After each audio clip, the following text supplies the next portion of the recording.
The WNBA Gambling Podcast on the Sports Gambling Podcast Network is brought to you by Edge Boost, the bank account built for better. Sign up today at edgeboost.bet with promo code SGPN to get a $25 deposit bonus.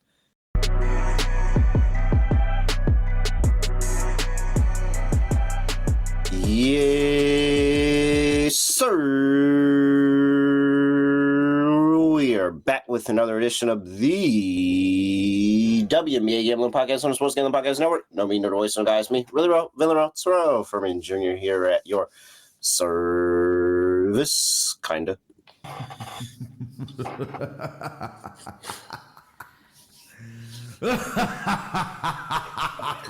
The kindness because I can't hit a pick, Scott. Well, no, I can't hit a pick. Let me not throw that what's the word? Lie into the atmosphere. I can't hit picks. I'm actually hitting a number of picks. I just can't hit a fucking lock. Oh my god. Jesus Christ. I mean, granted. The injury bug did come out. Oh man, I don't know if y'all caught it out there, and there's probably some I like it when I start talking about people, and then I know there's probably people that fall into that group that are listening, and now they're listening to me talking about them. But there was a huge fan base of Caitlin Clark fans over the weekend that were now using the Underdog Fantasy Injury Report as like further proof to fuel their agenda that the WNBA has an injury problem, and they're the reason that Caitlin Clark is hurt right now. But it's not just she had a hamstring calf injury during practice in preseason, and now that's like the league has an injury problem apparently because it's too physical, and I just think that's hilarious. Like, you forgot to rope in the Page concussion with that. Oh yeah, Page concussion too, and they've been like they went through the entire injury report. See, this is the physicality issue with the W, and I'm like. You didn't hear Caitlin showed up and immediately became 90s NBA basketball? You didn't hear that? Oh, dog. And it's so, and also, let's also throw in there, I saw a TMZ clip. Very funny because I didn't know people still like walk around with the cameras. Like, because those people don't actually work for TMZ. They just record. No, they just sell it. Yeah. Yeah. First of all, that's insane. But they don't actually work for TMZ. They just sell it. So they sold a clip to TMZ of Candace Parker leaving some spot. And they were asking her all these questions about Caitlin Clark. And they were like, how do you feel about how it's being officiated, how people have a target out for her and everything? And she was very condescending about it. And I was like, man, this is like, it's so funny because you're trying to be funny asking Candace Parker these questions, but Candace Parker literally got beat to hell her rookie year, and she won Rookie of the Year. She won MVP. She won Rookie of the Year and MVP in her rookie year. And she was getting the shit beat out of her. Like, it was like there were fights, full-on fights on screen because they kept fouling her so hard. Oh, man, it's so funny. It's so funny. With that being said, the league does not have a physicality issue, and it's going to be like this over the course of the season. Like, shout out, Miles talking about, have they seen a men's NBA injury report? Yeah. That thing, hey, they be hurt in the men's NBA and don't even be playing, Scott. Yeah, that's true. They be hurt in the other NBA, they be hurt and don't even be playing. Like, that's crazy. At least they played and got hurt in the W. In the M, I'm about to start calling it the M, Scott. In the M, they be hurt and don't even be playing. We don't have much time left in the M. We have a maximum of 7 games left, so We'll see what happens. Oh, dude, it might be 4. It might be 4 games left in the M. We'll save that for the series preview coming out probably Tuesday, maybe? I mean, finals start Thursday, so we have some time. But either way. I'm so glad I'm no longer in the playoffs either. I can actually enjoy it. Oh, we're in the acceptance stage of the grieving process? No, like, first of all, I'm not grieving. I'm not fucking grieving. I told you they weren't going to win. Yeah, I know. I knew this. I cashed my 6 games bet with the thought of whoever gets to game 6 and is down is going to lose. I knew this. Scott's the right show, people. Scott, what's going on? Scotty, beat me up. Surprise. Yeah, can't really complain too much. Definitely had some, to be honest, enjoyment from the NBA game yesterday. I had a good time in that second half, of being fully honest here. But overall, looking forward to the W. A lot of games. It's officially Commissioner's Cup Day, so that's going to be starting. I enjoyed the game yesterday, too. You want to know what I enjoyed? I gotta figure out which prop you had in the game. Nah, it's not prop based. It's not prop based? Just what moment from the entire night did I enjoy the most? Scott, this is easy. This is so easy. You gotta think about it. Seeing Sophie Cunningham and Alexi Hull courtside? No. Oh, okay. No. Taking a guess. No. Taking a guess. The game went off the rails quickly for the Knicks, so it definitely wasn't anything in the second half. Was it Landry Shamet going over his 2.5? It was. Okay. See, if I give this hit, it's going to be very clear and obvious what it was. But think pregame, during the game, postgame. So not just during the game. It could be. Oh, easy. Never having to hear Reggie Miller broadcast again? No. God, you're bad at this, Scott. That's a good guess. It was a pretty good guess. How that's not a good guess? Is it inside the NBA? Oh, no. Well, it did happen it might have happened during inside the NBA. But favorite part of the night. Easiest part of the night. When Reggie Miller said that Josh Hart was flopping on the floor, even though he was half dead. No, yeah, and you know what? Reggie Miller was like, it was so bad on like, the and people try to make the comparison to Mike Breen, but like Mike Breen's never making comments. He's literally Breen is very impartial when he does NBA games on ESPN. But I thought Reggie Miller was but it's because he's a Knicks the Knicks play-by-play, and like he does a good job though of subduing that when he's doing national games. But yeah, where are you going with this? So mine was Landry Shamet going over 2.5 points, and he had 10. That was my favorite part of the game. I did see that prop, and I did think about playing it, but it was Landry Shamet, so I didn't. But my favorite part of the game was I would like to announce the Eastern Conference Finals MVP. Oh, of course. Of course. Halliburton got destroyed. He pulled a Drewski. Yeah. He did. He lost 5 votes to 4. Yeah. Hey, did you see he came from the back? He was in the back. He came to the front. He walked up, and it just was not meant to be for him. No. I forgot to piece that together. I think I forgot to include that because I just stopped watching. I saw the clips on YouTube, but there was no reason for me to keep watching when the game was over. So I'm like, all right, whatever. So that was pretty fun. Nobody wants to see that, but like I definitely did want to see Hallie win the MVP. That was the worst part. Winning the Larry Bird Trophy in Indiana. No. That Pascal Siakam. Shout out to Pascal Siakam. Matter of fact, take you a flyer on Pascal Siakam to win Finals MVP just for that. Jaylen Brown situation? No, don't actually do that. That would imply that they actually win the series. When's the last time an MVP came from the losing team? I know it's happened before. Wouldn't it be Jerry West? Oh, it might be Jerry West. Because LeBron didn't get it when they lost, and he averaged like 40 and change. So if they weren't going to do it then, they're never going to do it ever again. Never again. No. All right. Sean and Ryan are going to be ripping packs live on air next Monday night. They'll be breaking a case of Panini Prisms with DAPS, and you can get 10% off your favorite team with promo code SGPN. Go to sportsgamblingpodcast.com/break. That is sportsgamblingpodcast.com/break to get in on the action. Let's see here. Just look in the chat. Yeah, fade my locks for sure. We got a lot of other stuff to talk about. Yeah, I guess the games are only on League Pass today. What a missed opportunity, by the way. You have literally no basketball games until next Thursday. You could put them on any channel you want. That missed opportunity by the TV networks. Like, I'm sure the W was like, yeah, you could throw another game on national TV if you want. I still don't know how good or bad the W's ratings are this season, but you aren't competing with anything. There's no hockey until Wednesday. You have no NBA until Thursday. You have no other sports. You can just throw them on there competing with baseball. NBA TV, put on something. Well, honestly, I would recommend everybody get WNBA League Pass, though, if you haven't. It's not like the men's where it's $100-something, and it's actually it's really convenient to watch games like this. So, if you don't have WNBA League Pass, I would get it. Let's see here. All right, Scott. 4 games to go over here. Not a lot of time. 3 p.m. is the first game. We've got tipping off on NBC Boston, by the way. Connecticut Sun on the road going to play the New York Liberty. Liberty are playing 4 games in 6 nights here, Scott. Yep. Laying 18.5. 163.5 is the total. Sun, though, got themselves a win. Yeah.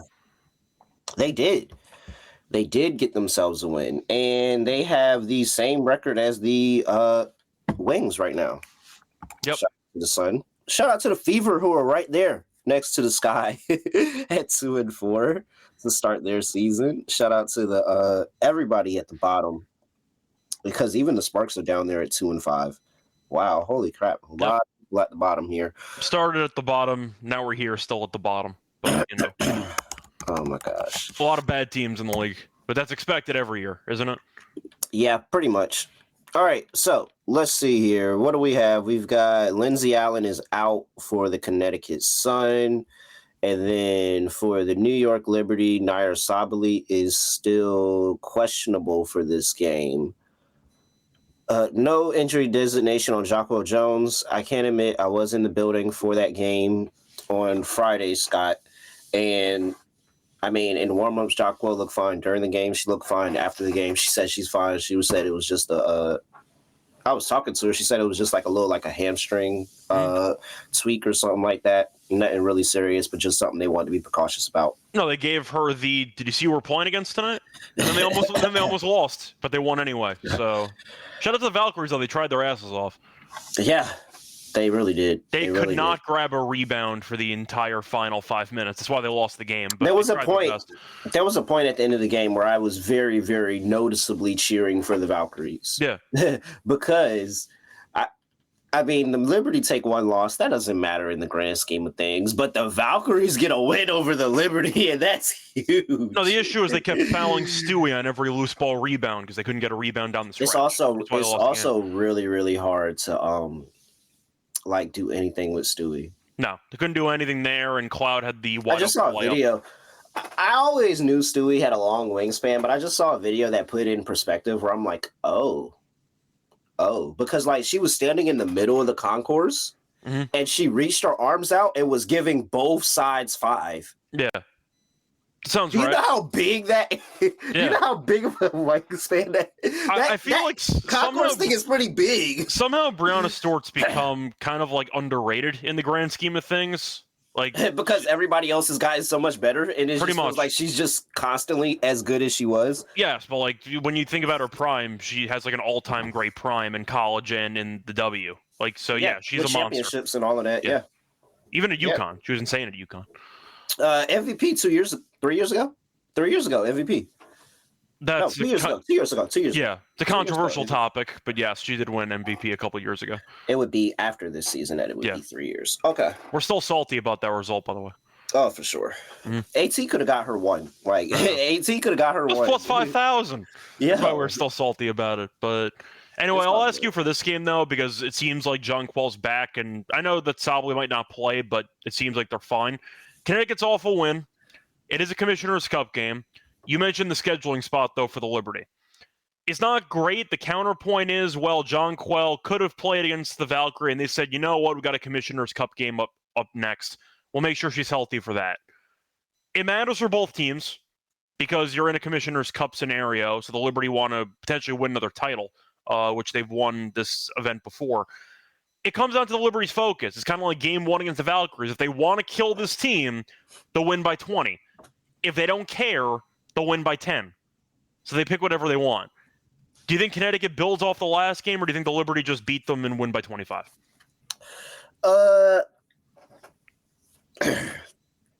It's very frustrating because it feels like that the rest factor probably should mean something. I mean, we're getting to 20 points here, and you're on the 4th game in 6 nights. Like, you can beat this team. You can beat them convincingly and have a pretty good point differential. Have a good point differential against them and not beat them by 19 points. Yeah.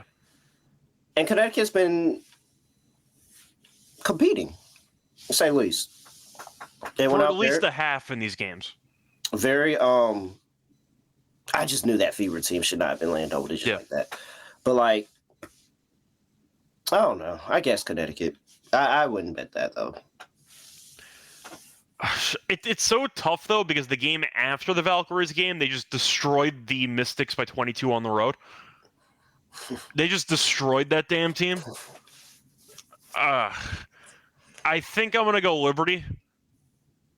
I'm not gonna bet the 18.5. Just full disclosure here, but I do think this team's definitely capable of destroying this team, and I think that the Sun, despite beating up on the Fever early on in that game, it got a bit dicey there late in the fourth quarter. I think it might have just been the Fever looking horrible without Caitlin Clark, and the fact is, it seems like Stephanie White's got her work cut out for trying to manufacture wins without Caitlin in the lineup, but they had a great game from Mabry at 26. She was 10 of 17 from the floor. I don't see that happening again. Tina Charles had 18 points with 11 turnovers.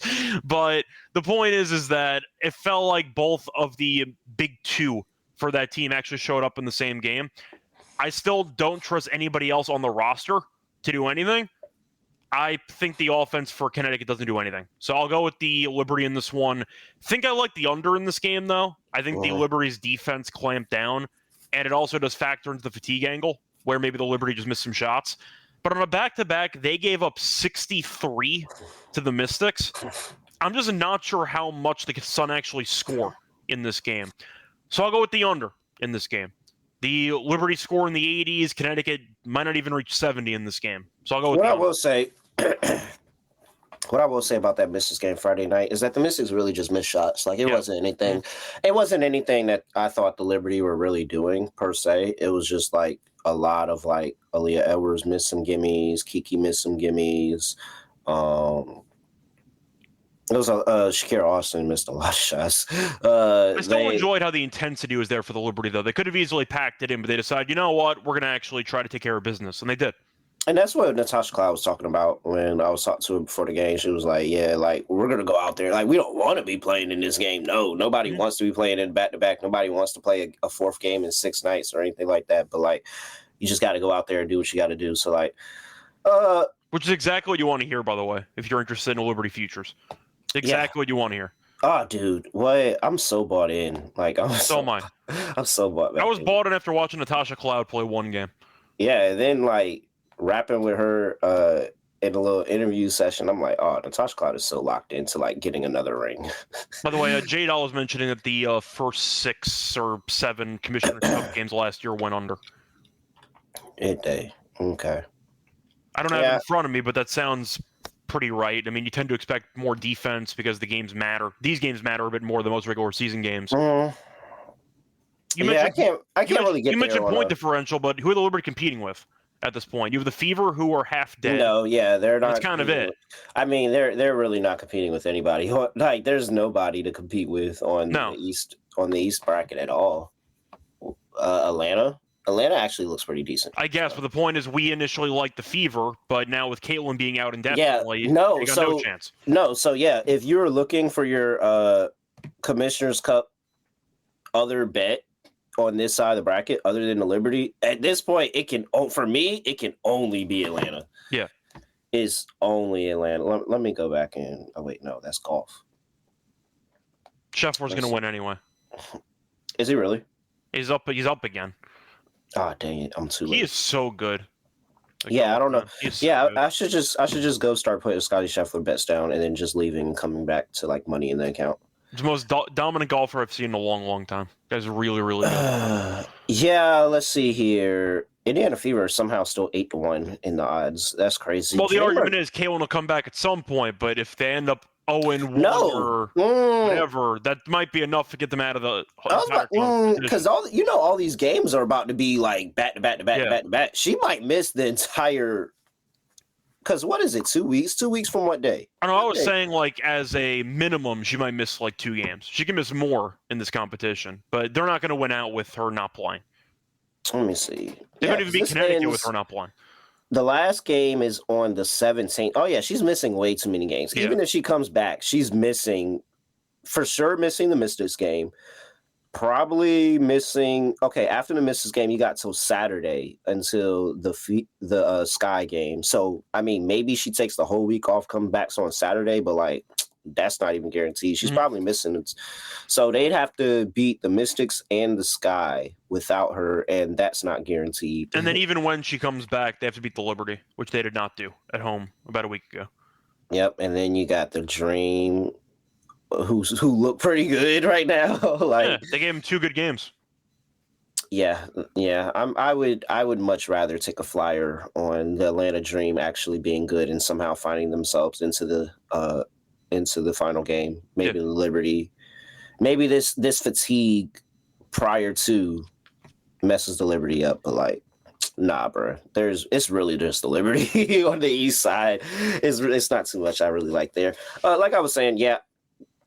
I like the under. I'm just going to play it safe here. A couple ways to get there. The Liberty look exhausted. Maybe the game's ugly.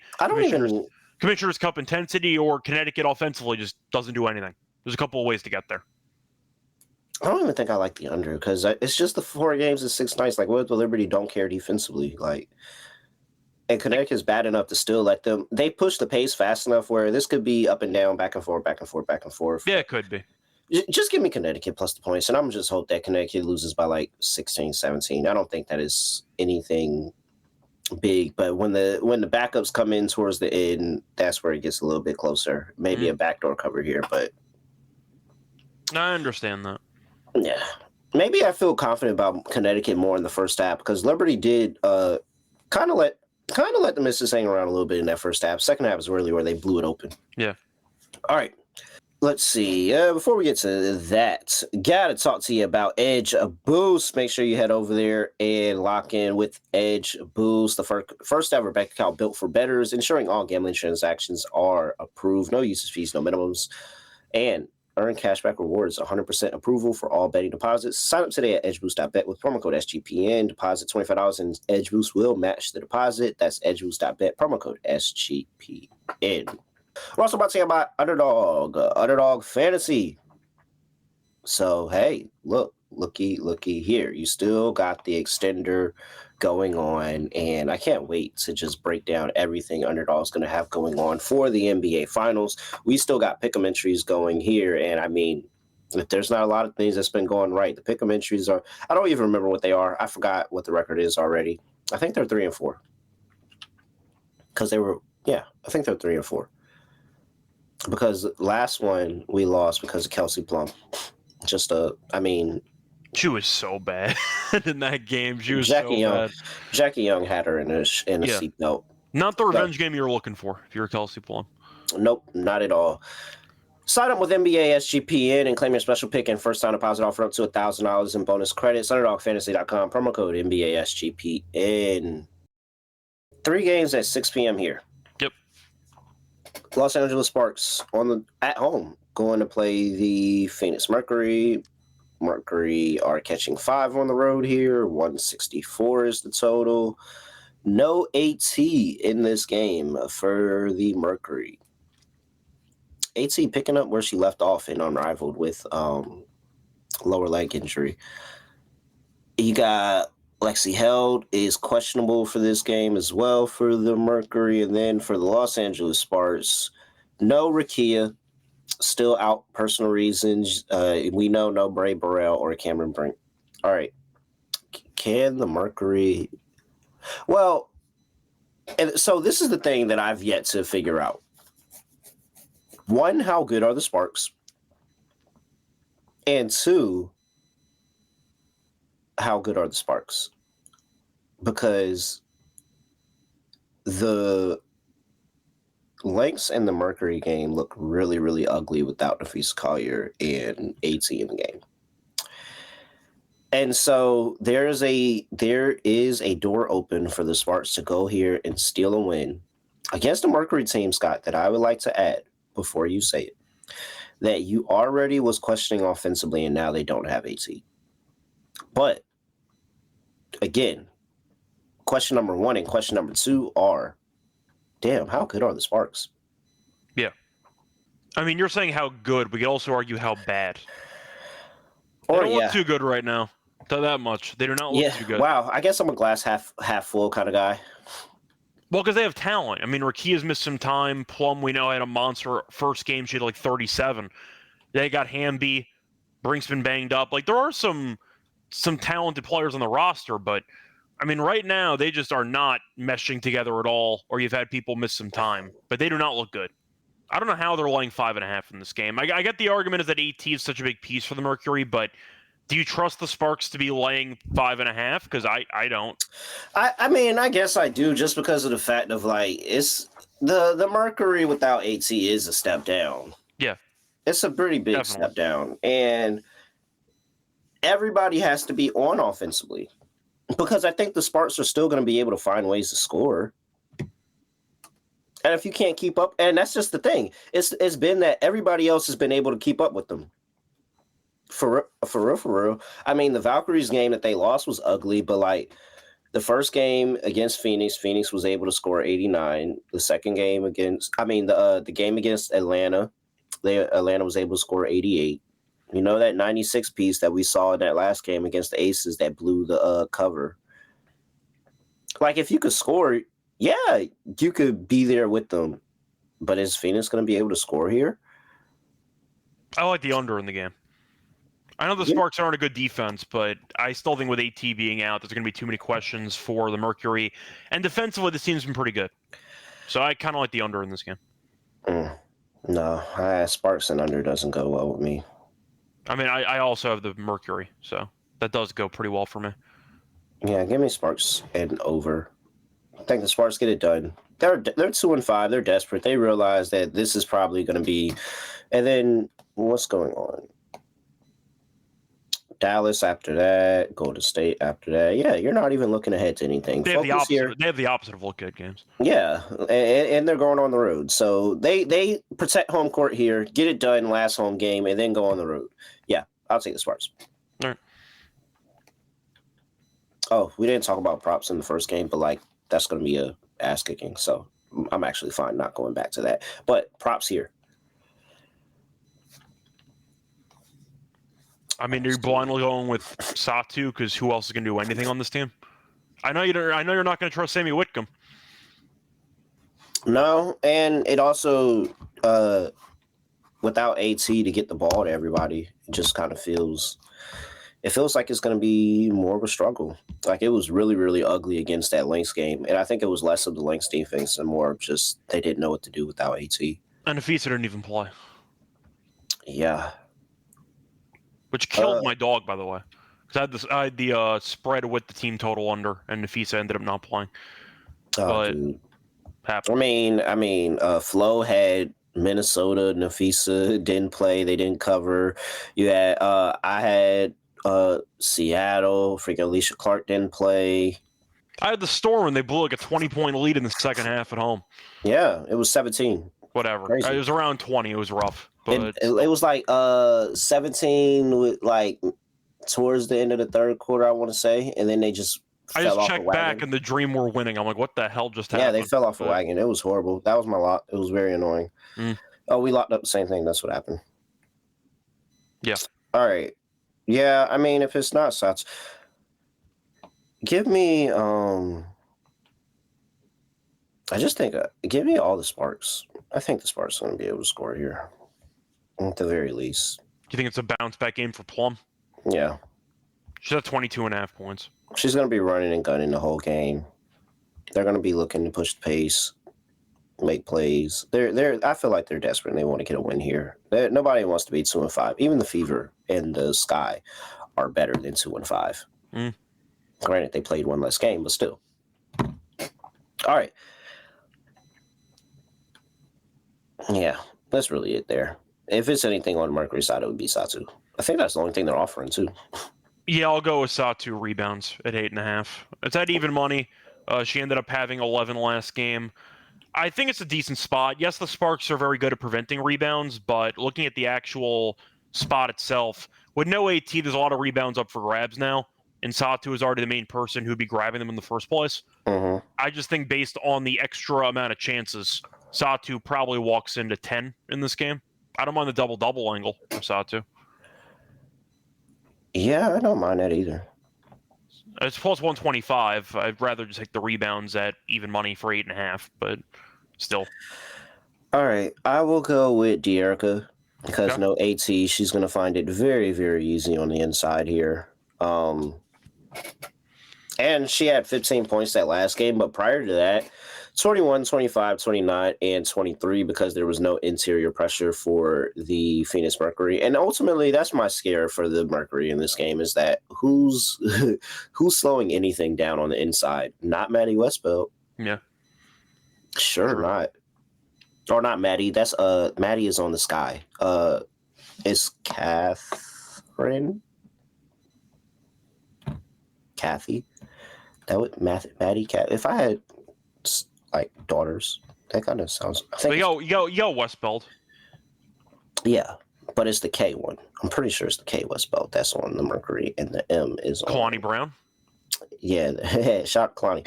Yeah, Catherine. I knew it was Catherine. Wow, there's so many different ways to spell Catherine. I didn't realize it. Yeah. All right, the Westbelts have a huge following. Huge following. By the way, Scott, I do want to point out, I wish I took a screenshot of it because it was the Sky in the Mercury game. And no. What game was it? How long ago are we talking about? I don't know. It was like over the weekend. Either way, it was over the weekend. I think it was the Wings game. But they were basically talking about how, it was the Wings game. They were talking about the draft class, Paige Becker's draft class in high school and how good they were. And they were like, yeah, we got all these top 20 recruits from this draft class in this game. Angel Reese, top 5 recruit, whatever. Paige Becker's top 5 recruit. What is it? Haley, top 5 recruit. And then it was like, Maddie, 20. And I was like, okay. If I'm Maddie, I would have been like, why y'all have to add me to the graph? Yeah. Y'all could have just made this like a top 5, top 10 thing. I'd rather not be mentioned at that point. And I'm not even playing in the game. Like there's less because it really went from like 1, 3, 5, 20. And I'm like, all right, why you do it's so embarrassing when other people try to talk you up and you're like, okay, no. We don't have to do this. Shout out to the West Belts. Either way, Catherine is getting cooked today by De'Erica. Give me De'Erica over 17.5. I like the rebounds as well if you want to add that piece to it. All right. What else we got here, Scott? Full rhythm. Let's go. Whoopi for Adam has been doing really good, Scott. I will admit. I was questionable. I didn't realize how he got to the name Whoopi. But you never saw that movie? No, I saw the movie, but I just I didn't. When I told Latte there was a that was released, and I was like, that was my same reaction too, but I just didn't say anything. But I mean, I have a model called Broad Breaker, so like I'm not one to be out here and talking about what people name their models. Adam and I just go for movie references, so of course he ended up going with Whoopi because she was a basketball coach in one of the movies that she was in. I think I don't know. Which one would I have went with? What basketball? I think I might have did like a Love and Basketball one. I know that Adam had a couple of names already. He came up with Rebecca Lobocop. And then I ended up... Oh, my gosh. I came up with Joanna Terrence Mann. So that's what we've been going with. Joanna Terrence Mann? Yeah. Terrence Mann actually does hoop like Joanna Mann. Yeah. If you've seen the movie. So that's why we just merged the two. Joanna Terrence Mann. So you can go and merge and make your own movie WNBA name and all of that over there at Rhythm. And you can make your own model because the models are super duper easy and it's just the sliders. You move the sliders over here or there and you can create your model and decide, hey, this is it. This is what I value. So, I mean, I'll give you a little bit of insider. Whoopi, she values 3-pointers. She values defense. Likes a little bit of pace as well. Just going to throw that into you. And Whoopi's been doing pretty good. So make sure you head over there to Rhythm, sportsgatheringpodcast.com/RITHMM. Hop into their power trends, which are updated daily and exclusive to Rhythm. No touts, no noise, just clean data back bets. Download the Rhythm app and check out power trends here. 7-day free trial, sportsgamblingpodcast.com/rhythm. We're also brought to you by Circa Ultimate Fantasy Football Giveaway. Circa Resort and Casino in Las Vegas are giving away the ultimate fantasy football experience for your 12-team league. And you, the winner, will win a 2-night stay at Circa Resort for you and your entire 12-team league. Hold your draft in a cabana in the awesome stadium swim with a $5,000 food and beverage credit. Limo transportation to and from the airport, a welcome party at Legacy Club for the league, and a reservation at the world's largest sportsbook with $500 beverage credit for the league, and a 2-hour open bar package at the Overhang Bar if you're not drunk enough already. This contest ends on June 30th, though, so make sure you go enter right now at sportsgamblingpodcast.com/circa. That's sportsgamblingpodcast.com/CIRCA. And finally, we are brought to you by mybookie.ag, your place to bet every single sport, including the NBA Finals, including the WNBA, including the MLB, including tennis, including all of that. They accept customers from a ton of different locations, so you can check and you might be supported. Easy deposit and use lightning fast payouts from cryptocurrency. Head over to mybookie.ag, promo code SGPN for a 100% deposit match up to $1,000. Terms and conditions apply. That's mybookie.ag, promo code SGPN. Let's see here. We've got the next game up on the docket is going to be the Las Vegas Aces on the road, going to play the Seattle Storm. Line open up at 1.5. It says 2.5 here, Scott, but I know for a fact I saw Aces 1.5 here because I was like, man, Aces 1.5. And then next thing I knew, it was 3. 159.5 is total. Injury report. And we've got Alicia Clark still questionable for this game with that ankle injury that held her out of the last game. So we'll see if she'll be able to play here today. I don't have a bet on the Storm right now, so she'll probably end up playing. Well, this just happened, and the Aces got destroyed. So are you picking the revenge game spot? Or do you think that the Storm are just a bad matchup? That's what it comes down to, because the Aces killed the Sparks. Sparks just might not be good. It might just be that simple. But the Aces should have an extra bit of motivation after they got embarrassed in Seattle last week. But I do want to ask you, because I don't really know what there is. I don't want to say to like about the Aces defensively, but I still don't trust them defensively. Doesn't this total feel extremely low when the last game landed like 180? Seattle scored 100. They scored 100 points last game against the Aces. So it feels very low to me. If there wasn't a game in between, we'd be talking about a deja vu game and all of this. I don't know. I just feel like Seattle controls the pace in Seattle. So, but I did have that under last time, and it really, really screwed me. I think it was 157. And it was because Seattle just it was like 180 and change at the end. Yeah, because Seattle just wasn't getting, was continuing to score the basketball. And that's what makes me nervous, because I do believe that Seattle's defense can kind of hold the Aces a little bit, but I'm not really certain about the Aces defense and if they get up for a spot. So maybe if I were to play the total anyway, I would just say Aces team total under. Okay. But I would really want Alicia Clark playing. Well, I do want to ask, do you agree with the Aces being favored in this game? To start there. Not really. I get it. I get it, but that's off of, they haven't shown us any kind of defense that makes me comfortable about laying any amount of points on the road with them. Yeah, it's kind of how I feel. We just mentioned the Sparks not being that great. Lost to Seattle, lost to the Liberty. So far this season, they've beaten the Sparks, the Mystics, and the Sun. Congratulations, I guess.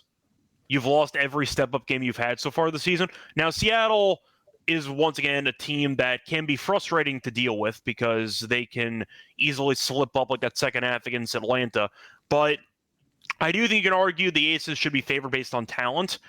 but I saw them get smacked by this team about a week or two ago. So I'm not going to be laying the 2.5. I'd rather go with the over. The total feels pretty short. Even if Seattle regresses offensively, obviously, they scored 102 last game, they went over by 20-plus points in the total. The Aces could have 85 points. But the Aces could dictate a lot of the overall scoring, and that's still fine. But I think that this game, having a total below 160, just feels off to me. And the Storm did get shelled defensively, gave them 94 against the Dream last game at home. I think it's a good spot for the Aces offense to look pretty sharp. They scored 82 in that loss to Seattle. I like the over in the game, and this total's too low. I'm going to stick with my under from the last game and just hope that the Seattle Storm don't score 102 again. All right. But I like that Aces team total under 82.5.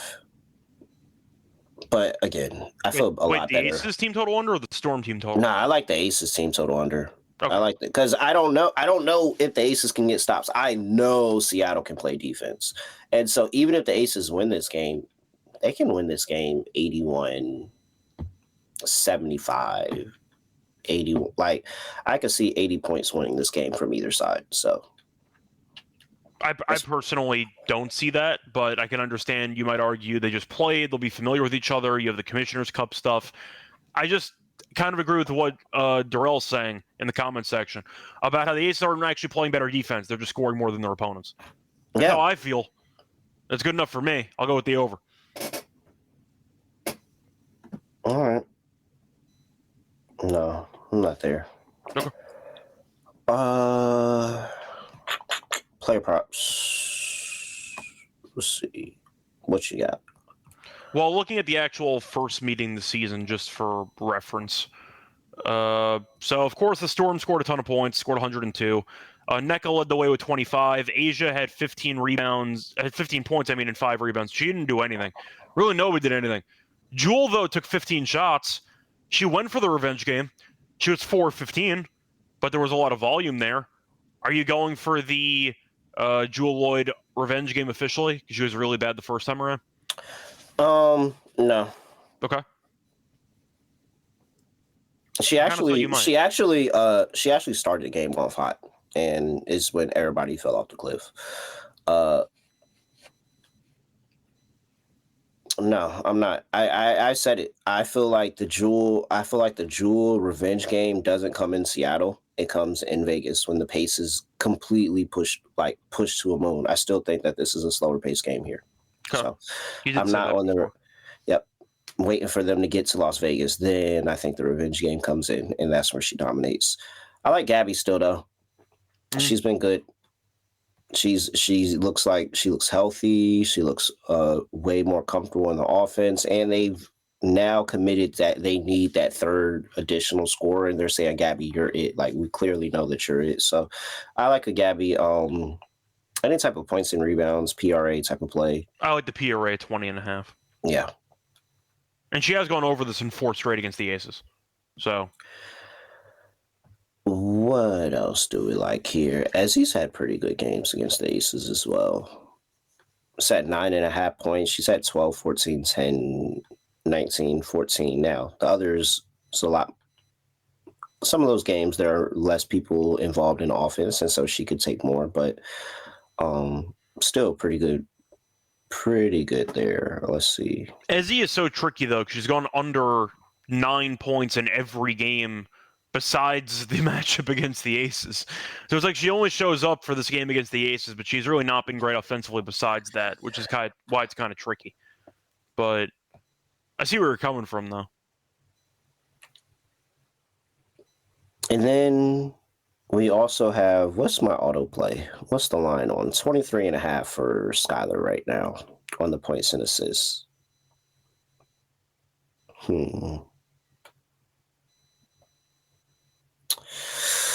I think what concerns me is that the Storm scored 102 points and she only had 8 assists.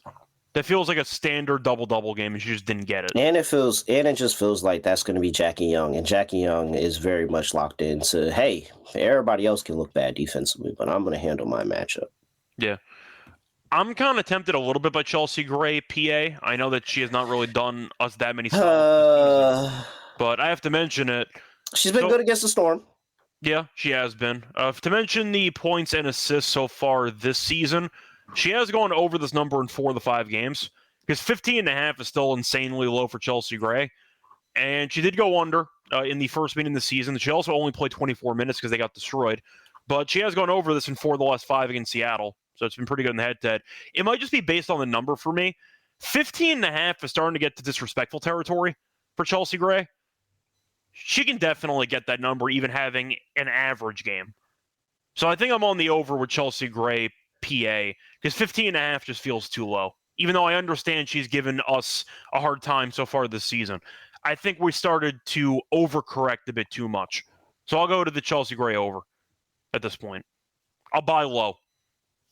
I can never fault that. Can never fault a buy low spot. All right. That's enough of that. 1 game left. Minnesota Lynx on the road, going to play my Golden State Valkyrie. We don't know if he's going to play or not. We have no idea. Nope. Let me see. I haven't seen a single update on Fee yet. We've got on the docket Golden State, home to the Mercury, road Dallas, road Seattle. By the way, did you see Fee's updated MVP odds? Minus 300? Yeah, minus 300. Yeah. Scott, can you pull up the whole updated list? Yeah, I should be able to. Can you skip past Caitlin Clark, AT, like that whole tier? It might have to be on a local that I have, because I know that in New York I can't really access all the lines for MVP, but I can actually no, I could try a book real quick. I have locals that have lines on that too, so I could compare. But let me just quickly pull it up. I'm curious of how everybody else, the others that are in the MVP tier, but not really in the MVP tier, but maybe somebody makes a leap into the MVP tier. Right now, according to BetMGM, there are only 3 people who are below plus 5,000 to an MVP. See? You have Collier at minus 275. You have Caitlin at 450. You have Asia at 7-1. And then you have Stewie, who's 50-1 by herself. Everybody else is 66-1 or higher. Okay. Now, who's been playing really well that maybe they just continue to play that well? I think the Liberty been playing really good. I think the Liberty are too deep, by the way, so I don't see anybody from them getting it. You know who's had a number? 4 25-point games this season already? Holy shit. Alicia Gray. Okay. That's crazy. And then, what else? Who else here could take over? Alicia Gray, by the way, is 500-1. 500-1. Jesus Christ.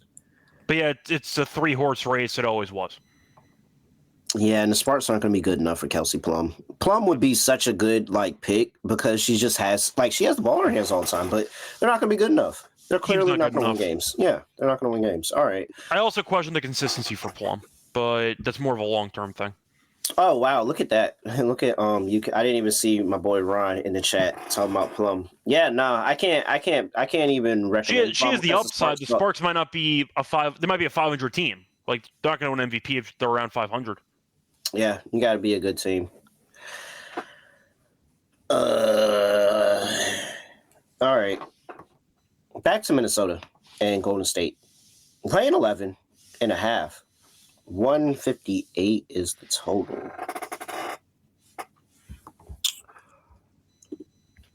I like the under in the game. Yeah.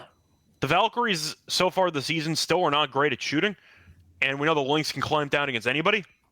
Now, of course, if Collier plays, the problem is can the Valkyrie get enough stops to actually keep this game low scoring? Yes, the Liberty, you could argue, were looking ahead or just didn't care about the back-to-back. They hung in there. Liberty are really good. They held the Liberty offense in check for the most part. I think the Lynx are an elite team. They're 6-0. We picked them to be on a massive winning streak to start the season. We did call that. But I think it's a high total. The Lynx defensively, even without Collier, only gave up 71 against the Mercury. We know that they're an elite defensive team. Do we think the Valkyries can actually score against this team? I don't think so. I don't. So I'll go with the under. You know who I think is going to score? They're not going to have a line on her, but Cecilia Zaniolcini, revenge game here. Oh, dude, they be giving her, like, she don't see a ball. She don't see a three that she don't think is a good shot. She's going to shoot them. And she's pretty efficient at it, too. You know what actually impressed me, though, from that last game against the Liberty? Salon. She was getting buckets. She was hooping. She was 7 of 19. I kept thinking about. Yeah. I wonder if she's related to the dude that she plays might for the be. Hornets. All I know is that Salon did take a ton of shots. She ended up with 19 shot attempts at 18 points. But she had 18 and 13. She had herself a solid game. I'm assuming they're related. I'm waiting. I'm trying to look it up. I should have asked ChatGPT, but they said that that's what's it called? Killing the environment. Yes, that is his sister. Yeah. That is his sister. I kept looking at her like, I feel like they're related. And I was like, they do have the same last name. I kept thinking about it. Yes, that is his sister. Shout out to the French. It's a lot of French names going around in hoops today. We talked about Gabby earlier. Shout out to Dominique. We didn't mention her. Shout out to Marine Johannes, who Jocko Jones outed for being gay. I meant to ask her about that too. Yeah, I'm with you. I'm on the Valkyries. I'm on the Valkyries and give me under. I'm going to wait to see if Collier plays or not for the side. Valkyries, though, have been very feisty, at least from what people expected. Oh, yeah, if Collier plays. That's what I'm saying. So I'll wait for that, but I like the under either way. This is what I've learned about Minnesota. Minnesota's still a good team. I think still a good team. They were caught off guard with not having Nafisa Collier there, but they're still a good team. But Nafisa really does bail them out offensively on a lot of possessions. And we know defensively she's elite too. So yeah. So it's a really, and I think that honestly, the reason that I'm taking the Valkyries, and this would also play in more to the Nafisa Collier MVP angle, is that they really might realize, oh wow, offensively we just look like a completely different team without Nafisa Collier. Yeah, I think Kelly McBride is leading the scoring right now, and she's off of a couple of days practice, one game. And, you know, the first game she had 15. The second game, I think she had, 17? That was such a nice win, though, against the Mercury without Nafisa. Because they were down, too. They came back in that game. Shot Natisha Heidemann for a game winner. Yeah. Yeah, I'm all over the Valkyries here. I don't know how they do it. Honestly, I don't know how they do it, but I'm on my Valkyries. They do it one way. Good coaching. It's a hell of a coaching matchup. Shout out to Natalie Nakase. Like, that's the Becky Hammond coaching tree. She might surpass her. Yeah, I'm with you on under. I just don't trust the. I mean, the Lynx offensively should score anyway, but if he's going to be out, their offense should look worse. And we know the Valkyries offensively, they rely a lot on outside shots, but nobody can shoot. And we trust the Lynx being an elite defensive team of clamping if necessary. They give up 71 to the Mercury. If the Valkyrie ended up with, let's say, 70 points in this game, is that a realistic expectation? Because I can see that. I can see that. So you need less than 89 from the Lynx for this game to go under. That's kind of where I'm at. I see the Valkyries finishing somewhere in the 70s, probably enough to send this under. So I like the under in the game. All right. That was the last game, right? Props for this one. Anything? I mean, it's tough without knowing if Collier's going to play. That's kind of the problem.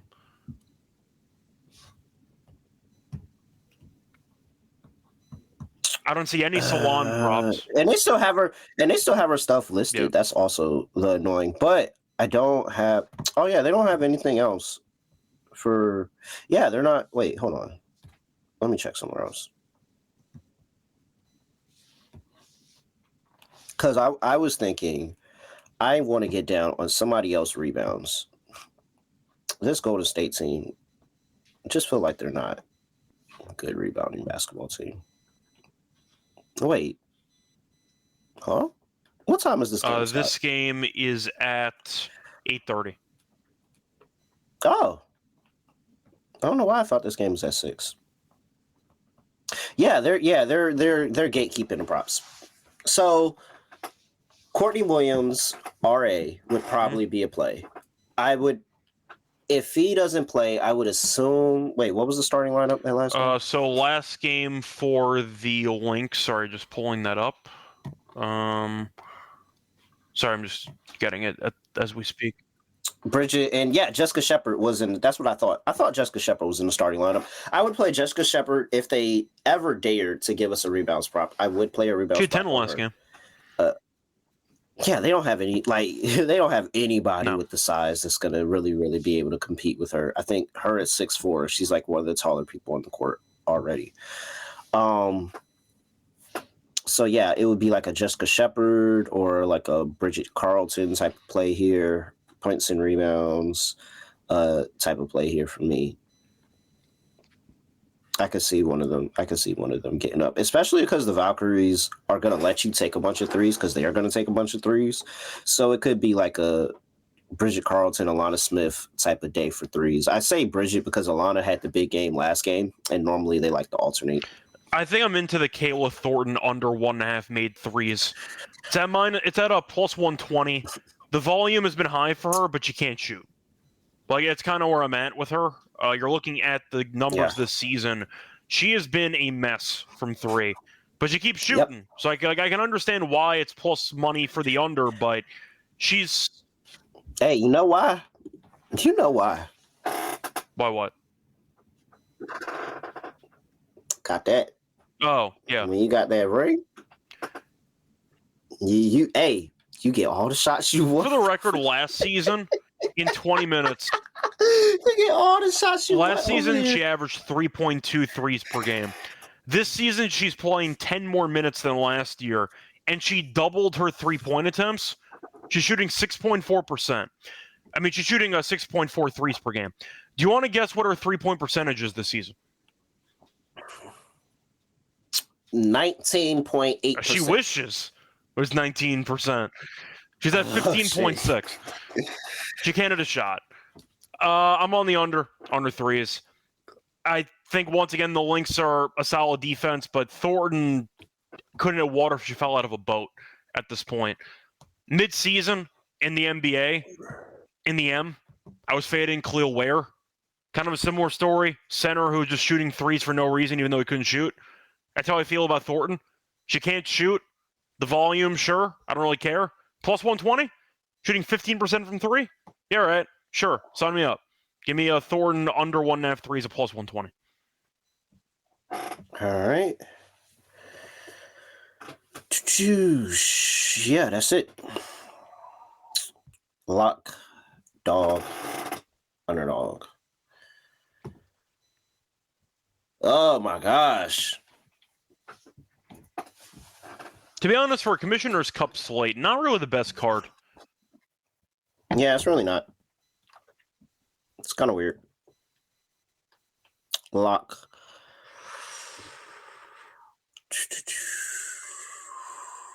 Wow, I'm really not married to a bunch of plays. There's a lot of stuff that I like, but like married, it feels like it is a Sparks bounce back.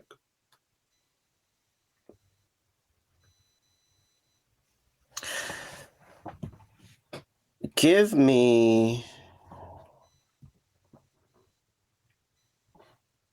What did they get in that last game? Yeah. Give me a Sparks team total over 83.5. No, I'm sorry, 84.5. Yeah. Sparks team total 84.5. They got to 86 last time around. And that was on the road. That was also with AT. So you lose one of your better defensive players. You also go on the road.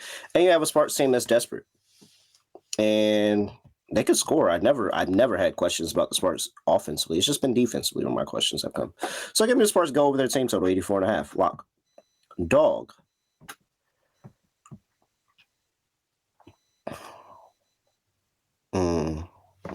No, Valkyries, you're not going to get me. You're not going to get me, Valkyries.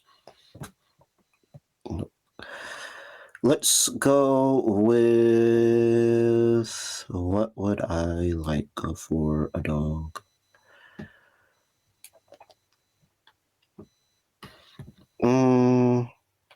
Wow. I'm kind of struggling here, Scott. Oh, all right. Let's go. All right, let's go back to Aces in Seattle. Because if I'm wrong about this game going under, or if I'm wrong about any of these games going under, it might be this one. And let's take Ezzy. Where's Ezzy at? Ezzy's been really good against them. And in a slower pace, if this is a slower pace under type of game, that actually does help Ezzy, I think, a little bit more. Maybe we get her rim running around the rim. Ace's defense really, really poor around the rim when it's not Asia Wilson trying to do everything by herself. So let's take Ezzy to go over. There we go. 12 plus points. I knew there was some type of level in between 15 and 10 that I could get to. 12 at plus 205. All right. So for my lock, give me the under in the Lynx game against the Valkyries. I see it's down to 157.5. I did see a minus 102 on the under. I'll take that as my lock. For my dog, give me a same game parlay in that Aces game. I'm picking a higher scoring game than other people expect. I think that 159.5 is too low. So I'm going to go the same game parlay. Give me Chelsea Gray over 15.5 PA parlayed with the over 159.5. That's plus 173. So Chelsea Gray over PA and the over for the game plus 173. All right. Oh, yeah. I forgot. I haven't been doing this. You're trying to make your locks first. Well, this would be the... Yeah, I am. I am trying to hit my locks first. What? Yeah. Matter of fact, what should be the requirement, Scott? 3 straight locks? Yeah. It's like you unlocking it, you know. It's another feature on the show. You have to unlock the parlay first. Yeah, like the game, like it's power up, unlock character in the game. Yeah. All right, 3 straight locks, and then we'll start doing parlays again. Scott, that sounds hard. It does. It sounds really hard. Not gonna lie, I'm getting cooked. No, but it's funny because as I look at the account actually is not. No, because the underdog entries have been great. It continues to be this segment right here. It's really annoying. All right, let's get underdog. What do we like here for underdog? I do like De'Erica. Oh, I should have played some type of De'Erica play. You can say it for underdog. I'll put it in underdog. Yeah, underdog. Let's go De'Erica higher 17.5 points. I do really like that play. I also like not having the lock-in dog in the same game. Do you want to go for the Thornton threes play, or is it too dangerous because of the volume? But she's shooting 15% from 3. I have to at least bring it up. She can't hit a shot to save her life right now. What is she at? 1.5? Lower is 1.11x. So we're just going to bank on pretty much missing. Unless you're against it, but it is against the Lynx. No, I'm not against. No, I'm not against it. No, I mean, that ring's heavy. It's messing up her shooting form. 15% from 3 is crazy. Right. And she's attempting like 6 per game. Somebody's got to tell her you can't shoot anymore. All right, Kayla Thornton, lower 1.5 threes. And then we can... Cloud, as always. We can't quit her. She's too good. 10.5 points. I was gonna. I think just take. I'm not against that. Looking at her numbers, she's actually been quite bad at scoring lately. But if you want to go for RA at home, is that on the road or at home? Let me just see. It's at home. She had less than 8 points in both games against the Valkyrie. She had 0 points against the Mystic. Yeah, bro. Yeah, no. And so, like, everybody in the arena was waiting for her to, like, to take shots. Everybody was waiting for to see Natasha Cloud put the ball in the basket. Like they were you could hear the awes and everybody was waiting for it, and it just never I happened. think I'm just in for the RA. I mean, she's been great besides the last game against the Mystics. She might have just had an off night in that revenge game, maybe. But I think it's a good spot. She had at least 10 RA in the previous 7 games dating back to last season. I'll go with the higher on the RA. All right, Tasha Cloud RA. Underdog, though, is 10.5 instead of 9. We'll see. But I'm still fine with it. Underdog has already... should I save it or should I?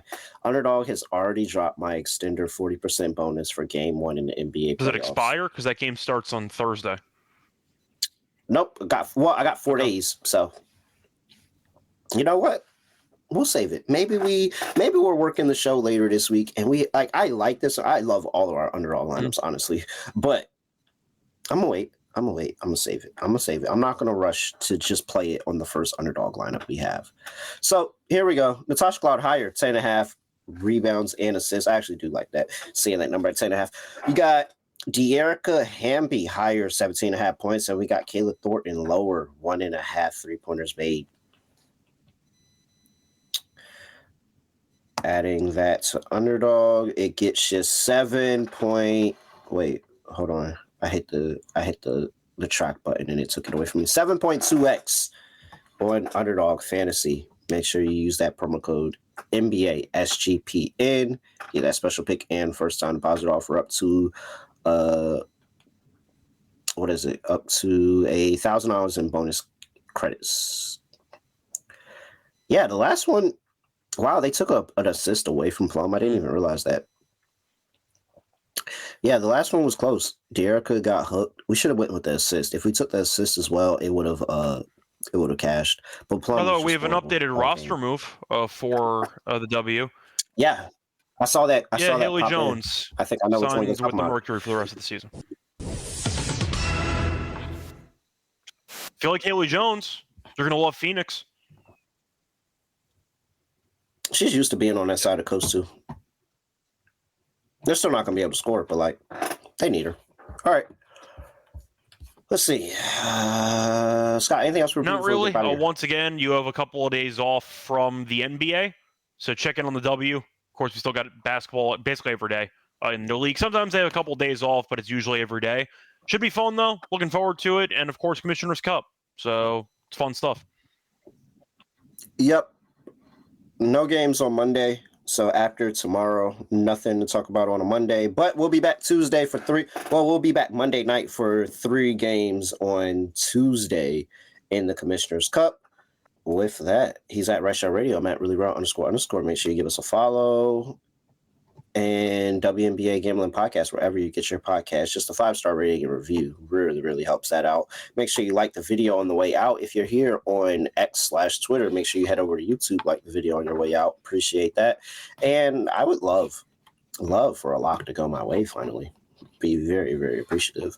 With that, nothing else to say, nothing else to do. No other way of ending the podcast. Just gonna do like this. We are out of here.